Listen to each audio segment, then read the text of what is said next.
बहुत ही जल्द कुछ बड़ा होने वाला है और उसकी आहट अभी से सुनाई दे रही है। वो इसलिए क्योंकि ट्रंप के जीतने के बाद से ही ईरान लगातार अंदर ही अंदर अपनी सैन्य ताकत को चौगुना करने में लगा हुआ है। हालांकि कई रिपोर्ट्स में ये बात कही गई थी कि इजराइल और अमेरिका ईरान के परमाणु ठिकानों पर हमला कर सकते हैं, लेकिन ईरान ने भी इजराइल और अमेरिका को सबक सिखाने के लिए अपनी कमर कस ली है। दरअसल ईरान ने इस साल की शुरुआत से अभी तक कई सैन्य अभ्यास किए हैं। इसके अलावा उसने अपने सैन्य बेड़े में कई घातक मिसाइलों और ड्रोन्स को शामिल किया है। ईरान का संदेश साफ है कि अगर किसी ने उसे छेड़ने की कोशिश की तो वो उसका वो हाल करेगा जो इतिहास में दर्ज होगा। और अब इसी कड़ी में ईरान ने अपना सबसे भारी और सबसे बड़ा ड्रोन दुनिया के सामने पेश किया है। ईरान ने इस ड्रोन का नाम गाजा रखा है। उसका कहना है कि गाजा ड्रोन फिलिस्तीनियों के सम्मान में है। मिडिल ईस्ट के मौजूदा हालातों को देखकर ईरानी सेना के लिए गाजा ड्रोन एक बहुत बड़ा हथियार है। इस ड्रोन को लेकर ईरानी सेना की एरोस्पेस फोर्स के कमांडर आमिर अली हाजीजादे का कहना है कि इस ड्रोन में फिलहाल 8 बम फिट किए जा सकते हैं, लेकिन मिशन को पूरा करने के लिए ये 13 बमों को ले जा सकता है।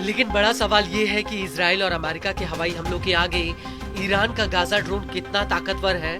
तो आपको बता दें कि गाजा ड्रोन के पंख 22 मीटर लंबे हैं।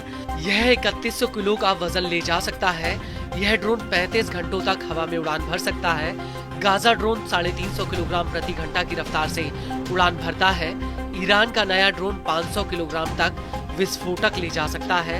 ये 13 बमों को ले जाने में सक्षम है। इसकी मारक रेंज 1000 किलोमीटर है और इसकी ऑपरेशनल रेडियस 4000 किलोमीटर तक है।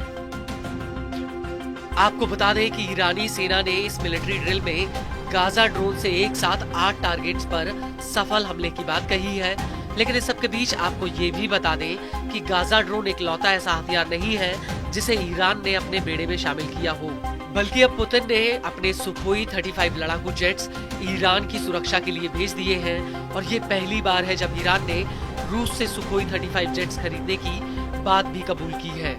इसको लेकर स्टूडेंट न्यूज नेटवर्क ने ईरानी कमांडर अली शादमानी का हवाला देते हुए कहा है कि रूस ने ईरान को पहले ही सुखोई जेट्स भेज दिए हैं।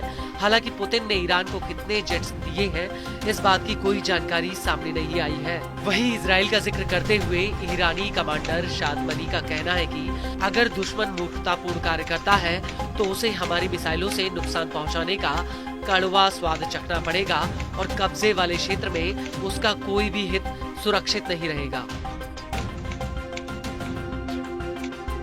लेकिन बड़ा सवाल ये है कि क्या रूस का सुखोई 35 अमेरिका और इजराइल के जेट्स के आगे टिक पाएगा।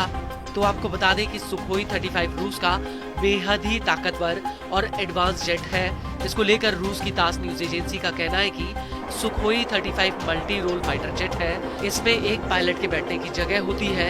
इसका लेटेस्ट वर्जन 20,000 मीटर यानी 65,600 फीट की ऊंचाई पर उड़ान भर सकता है। इसकी अधिकतम स्पीड 2500 किलोमीटर प्रति घंटा है। इस सब के बीच बड़ी बात यह है कि नवंबर 2023 में ईरान ने रूस के साथ इन जेट्स को खरीदने की एक डील की थी।